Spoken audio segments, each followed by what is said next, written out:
My name is Jillian Penkin. I'm the owner of Penkin Consulting. In my business, I use teaching women's history as a way to make leaders and business owners better stewards for their employees.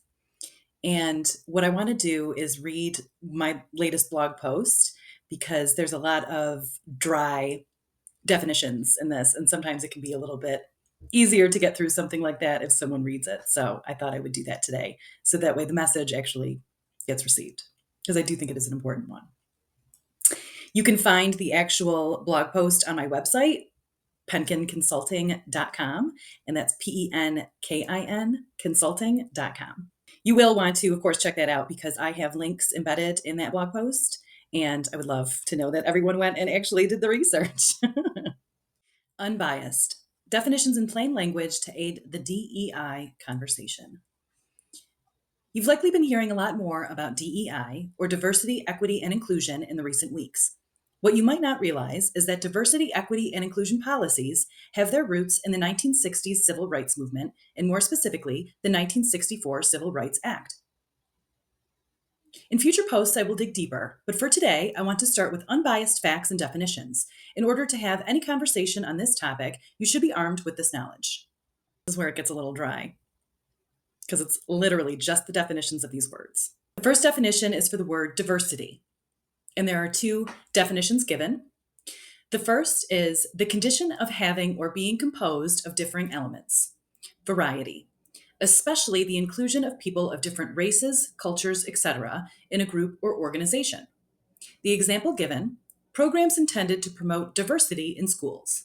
Second definition for the word diversity, an instance of being composed of differing elements or qualities.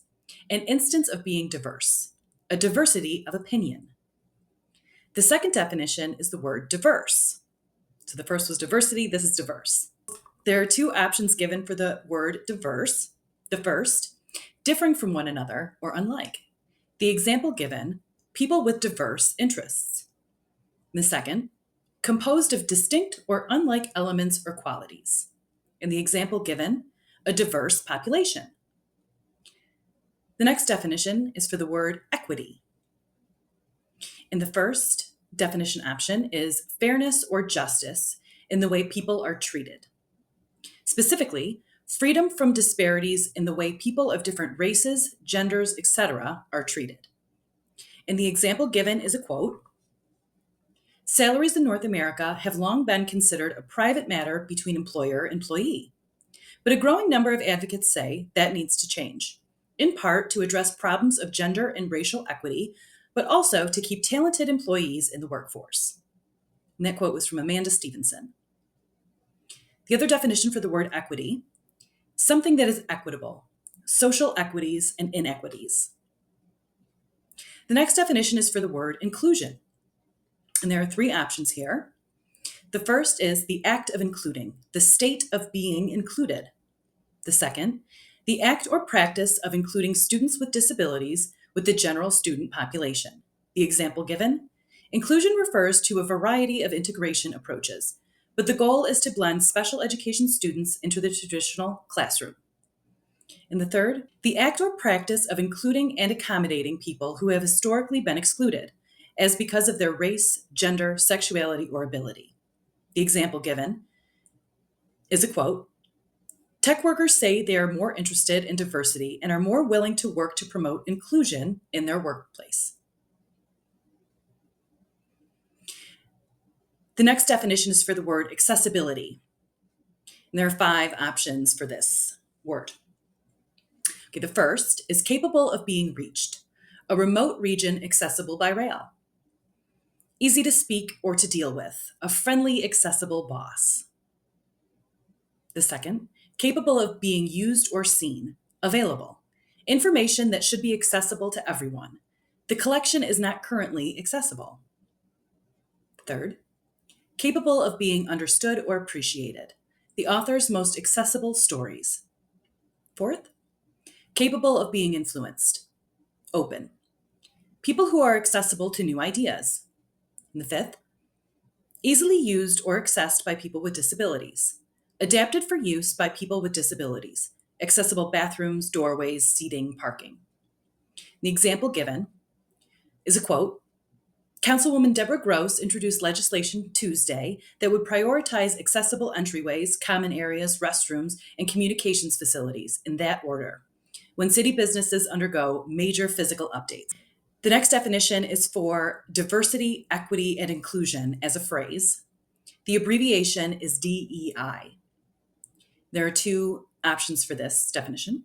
The first is a set of values and related policies and practices focused on establishing a group culture of equitable and inclusive treatment and on attracting and retaining a diverse group of participants, including people who have historically been excluded or discriminated against.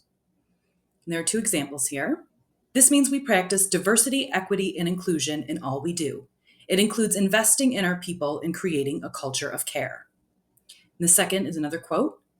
Virtually every university, government agency, and major corporation has embraced some type of diversity, equity, and inclusion policies to ostensibly promote a more open, equitable, and inclusive workplace.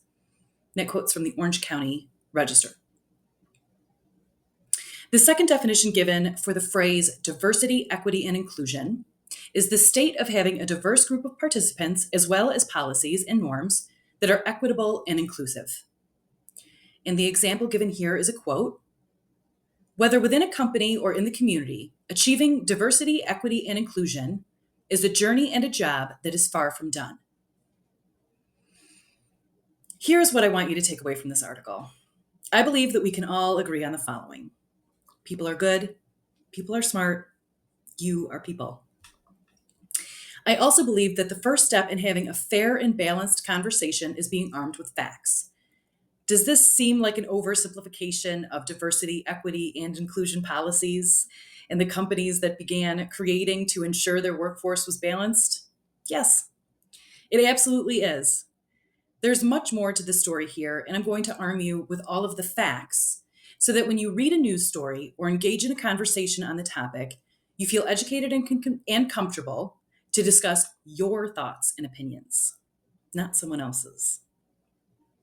My next post will be real-life examples of language used that added confusion to a conversation about written policies that can be plainly understood.